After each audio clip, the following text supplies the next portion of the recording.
अस्सलाम वालेकुम। तो क्या हाल है आपका। आज की वीडियो में हमारे पास सुजुकी पोटोहार है।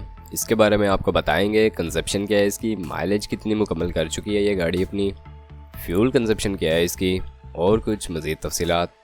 पर वीडियो शुरू करने से पहले अगर आपने चैनल को अभी तक सब्सक्राइब नहीं किया तो सब्सक्राइब करना ना भूलें। उसका फ़ायदा ये होगा कि जब भी इससे रिलेटेड कोई न्यू वीडियो आएगी तो उसका नोटिफिकेशन आपको मिल जाएगा और आप उस वीडियो को देख के उससे फ़ायदा उठा सकेंगे। इसके मॉडल के हवाले से आपको बताते चलें तो सन 1982 मॉडल की ये जीप है और कंजप्शन इसकी पेट्रोल है। और अगर इसकी रजिस्ट्रेशन के हवाले से आपको बताते चलें तो ये जीप मानसेरा की रजिस्टर्ड है। कंडीशन तो जीप की यूज्ड है लेकिन एक साफ़ कंडीशन में ये गाड़ी यहाँ पे अवेलेबल देखने को मिल रही है। 1000 सीसी इंजन है इसका, 1000 सीसी इंजन के साथ है ये। फ्यूल एफिशिएंसी बहुत अच्छी है इसकी। उसके अलावा टायर्स की कंडीशन अच्छी है, बॉडी की साफ़ कंडीशन है और गाड़ी की सीट्स भी अच्छी हालत में मौजूद हैं, चाहे वो फ्रंट हो या बैक। इंटीरियर गाड़ी का ओके कंडीशन में है और बाहर से भी गाड़ी की कंडीशन साफ़ है।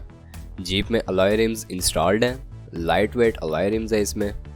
बाकी जीप आपके सामने है। आप अगर इसे ख़रीदना चाहते हैं, मज़ीद मालूमात हासिल करना चाहते हैं तो इस वीडियो की डिस्क्रिप्शन में आपको एक कॉन्टैक्ट लिंक प्रोवाइड कर दिया गया है। आप उस लिंक की मदद से इसके ऑनर से डायरेक्ट रब्ता करके जीप को ख़रीद सकते हैं।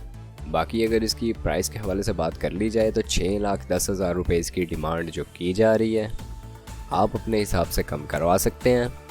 और जब आप कोई भी गाड़ी ख़रीदा करें तो उसके पेपर्स वगैरह अच्छे से चेक कर लिया करें। बाकी अल्लाह हाफिज़।